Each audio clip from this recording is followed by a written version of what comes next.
Welcome to WikiPodcast. Hello? Today we're getting into the third part of our mini-series, Enlightenment, German Idealism, and Beyond. That's right. You asked us to tackle Karl Marx, specifically his critique of capitalism and his theory of historical materialism. Yeah, big topics. We've gone through the sources to try and, really distill the core of these ideas for you. Our goal here is to cut through some of the, let's say, density and give you the key takeaways. Exactly. We want to give you a clear grasp of his analysis, how he looked at history, societal change, maybe offer a few surprising angles, too. Okay, so let's start with Marx himself. Karl Marx, born 1818, died 1883. He wasn't just a philosopher, was he? No, definitely not. I mean, philosopher, yes, but also a political theorist, an economist. Journalist too, right? A journalist and very much a revolutionary socialist. It's quite a wide-ranging legacy. And his key works, we should probably mention those. Sure. The Communist Manifesto, that was 1848, written with Friedrich Engels, very famous, very fiery. Right. And then there's his magnum opus, Das Kapital. That came out in volume starting 1867. And Das Kapital is really where he lays out the big critique. That's the one. It's a deep dive into classical political economy, but he uses historical materialism as his framework to really analyze capitalism from the ground up. Okay, so he didn't come up with these ideas in a vacuum. What were the main influences shaping his thought? Who was he reading, arguing with? Oh, absolutely. He was definitely standing on the shoulders of giants, so to speak. First, Georg Wilhelm Friedrich Hegel. Huge influence. We've talked about Hegel before, the dialectics. Exactly, the dialectical method. Then you have the classical political economists, Adam Smith, David Ricardo. Marx really engaged with their ideas about wealth, even while challenging them fundamentally. And what about other socialists? There were thinkers in France? Yes, French socialist thought was definitely in the mix. It provided a kind of moral critique of inequality that resonated with him, even if he had different solutions. Okay. And don't forget, earlier, German philosophical materialism people like Feuerbach, part of the young Hegelians, they were shifting focus from ideas to the material world. Right, moving away from pure philosophy. And crucially, his collaborator, Friedrich Engels. Engels brought his own sharp analysis, especially his first-hand observations of the English working class conditions. Really important. You mentioned Hegel and dialectics again. That sounds key. How did Marx take that Hegelian idea and, well, change it? Right. This is a really crucial move he makes. Hegel saw history driven by contradictions, this dialectical process. Thesis, antithesis, synthesis. Sort of, yeah. But for Hegel, it was all about the evolution of ideas, the spirit, the Geist. He was an idealist. Okay. Marx took that dynamic dialectical structure but flipped it. He said, no, it's not ideas driving history. It's the material conditions. How we produce things, how we organize society to meet our basic needs, that's the foundation. Ah, so the material world comes first. Exactly. He famously said he wanted to set Hegel on his feet.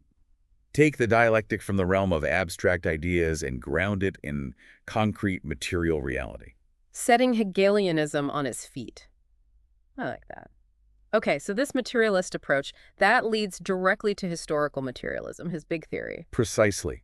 Historical materialism is Marx's core framework for understanding how societies develop and change over time. And what's the engine of that change, according to this theory? At its heart, it argues that societies evolve through class conflict. And this conflict itself stems from the material conditions, specifically what he called the mode of production. Mode of production. Okay, let's break that down. What's included in that? It's basically two things combined. First, the means of production. That's all the stuff you need to produce things: land, resources, factories, technology, tools. The physical infrastructure. Right. And second, the relations of production. These are the social relationships people have around production. Who owns the means? Who does the work? How is labor organized? What's the power dynamic? So it's the tools and the social roles around using them. You got it. And Marx argued that this economic setup, the mode of production, which he called the base, fundamentally shapes everything else in society. And everything else, like what? Like the superstructure. This includes the legal system, the political institutions, culture, ideology, religion, art, all of it. Wow. Okay, so the economy dictates the culture and politics? Well, shapes it, influences it heavily. The idea is that the superstructure generally functions to support and legitimize the economic base and the interests of the class that controls that base. The ruling class. Yes. But And this is key. Marx also said that sometimes the forces of production, like new technology, develop so much, they start clashing with the old relations of production, the old social setup. Ah, like technology making old jobs or ownership structures obsolete. Exactly. And that mismatch, that tension between the base and superstructure or within the base itself can lead to social upheaval, even revolution. Okay, that makes sense as a framework. So, using this historical materialism, how did Marx critique capitalism specifically? What was his main issue? His central critique focused on class conflict. Hmm. Under capitalism, he saw the fundamental conflict as being between two main classes. The bourgeoisie and the proletariat. Correct. The bourgeoisie, the capitalists who own the means of production, the factories, the land, the capital, and the proletariat, the workers who don't own those things. So they have to sell their ability to work, their labor power, for a wage just to survive. And this relationship is inherently conflictual for Marx. Yes, because their interests are fundamentally opposed in his view. This leads us to another key concept, alienation. The alienation of labor. I've heard that term. What do you mean by it? It's a really profound critique. Hmm. Marx argued capitalism alienates workers in several ways. First, from the product of their labor. How so? Well, you make something, but it doesn't belong to you. It belongs to the capitalist who sells it for profit. Mm-hmm. You might make cars all day, but not be able to afford one. There's a disconnect. Okay, makes sense. What else? Second, alienation from the act of labor itself. Work isn't fulfilling or creative. It's often repetitive, draining, just a means to get a paycheck. It's not an expression of your humanity. Yeah, I could see that. Third, he talked about alienation from our species being our essential human nature. Capitalism, he thought, stunts our potential to be creative, social beings because work is so dehumanizing. And the fourth. Alienation from each other. Capitalism pits workers against each other in competition for jobs and wages, hindering solidarity. That's a pretty bleak picture of work under capitalism. It is. And he also talked about commodity fetishism. Fetishism, what's that about? It's this idea that under capitalism, commodities, the things we buy and sell, take on a life of their own. We start seeing relationships between things, like the price of goods, instead of the underlying social relationships between the people who produce them. So we forget about the labor involved. Exactly. The human element gets obscured. We just see the price tag, the brand, not the work or the conditions behind it. Okay. And tied into this is the idea of exploitation, right? How does that work in Marx's view? Exploitation is absolutely central. For Marx, profit under capitalism comes from the extraction of surplus value. Surplus value. Yes. The idea, drawing on the labor theory of value, is that workers, through their labor, create more value than they are paid in wages. So the working day is longer than needed just to cover their own wage? Precisely. That extra time, that unpaid labor, creates surplus value, which the capitalist appropriates as profit. That's the engine of capital accumulation, according to Marx. Now, you mentioned earlier he didn't necessarily frame this as like a moral failing within the system itself. Right. It's important to grasp that. From within the logic of capitalism, he saw it as the inherent mechanism. He was describing how this system functioned economically, not making a simple judgment like capitalists are bad people. It was about the structure. Got it. It's a systemic analysis. Yes.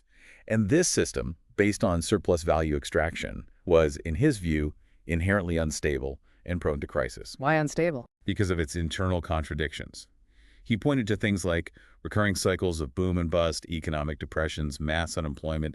These weren't accidents, but built into the system's dynamics. Like the drive for profit leading to overproduction or risky investment. Things like that, yes. He also had a theory about the tendency of the rate of profit to fall. Oh, what's that?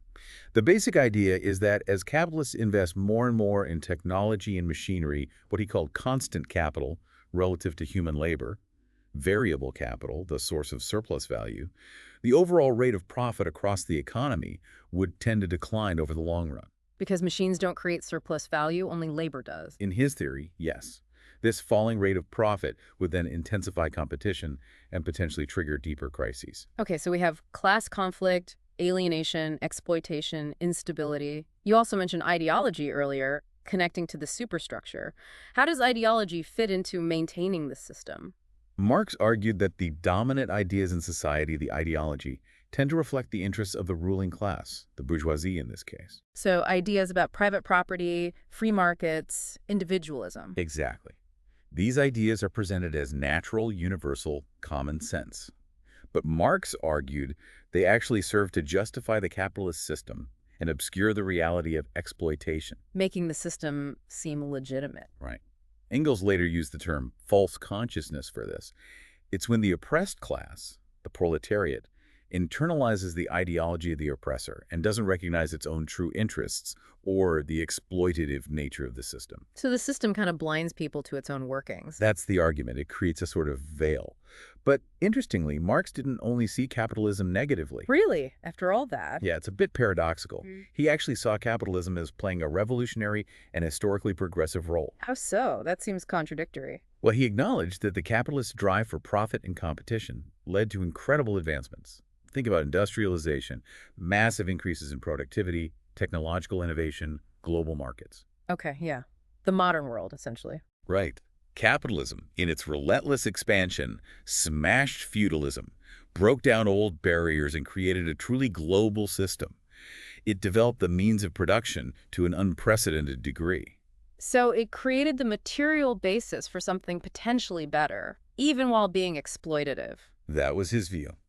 It was a necessary, if brutal, stage of history that laid the groundwork for a future communist society by developing productive forces to such a high level. Okay, so a destructive and creative force. You could put it that way.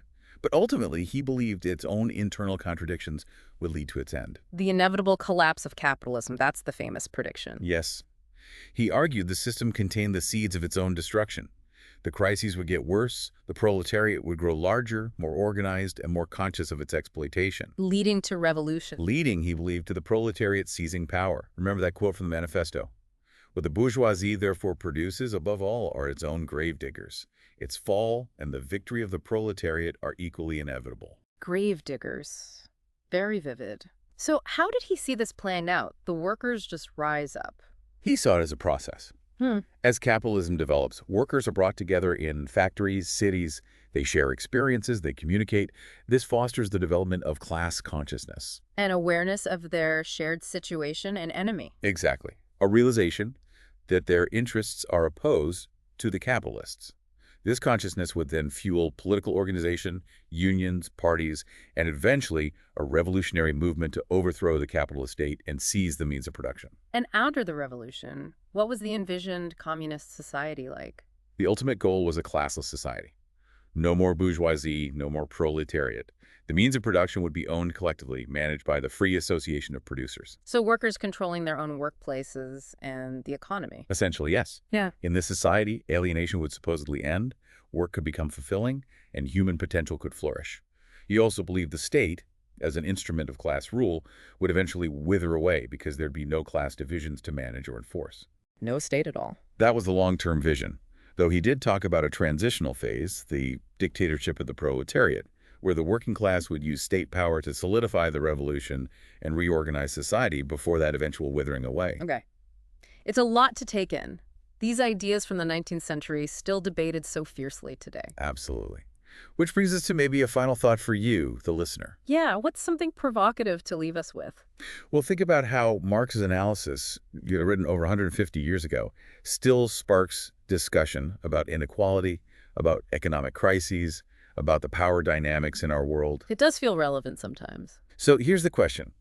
Even if you disagree with his conclusions, maybe strongly, what aspects of his critique, the focus on systemic contradictions, class dynamics, alienation, the role of technology, might still offer useful tools for understanding our world today? Like, how does his analysis apply or not apply to things like globalization, the gig economy, automation, climate change? Exactly. Can historical materialism, even if you reject the inevitable revolution part, still provide a valuable framework for analyzing societal change in the 21st century? Something to chew on. Definitely food for thought. Well, that wraps up our deep dive into Marx's critique of capitalism and historical materialism. We hope this journey through our Enlightenment, German Idealism, and Beyond series has helped clarify these really significant ideas. Thanks for listening. Let us know what you thought in the comments and tell us what other topics you'd like us to explore. Yeah, and please subscribe if you can. It helps us reach more listeners. Thank you, and have a great day.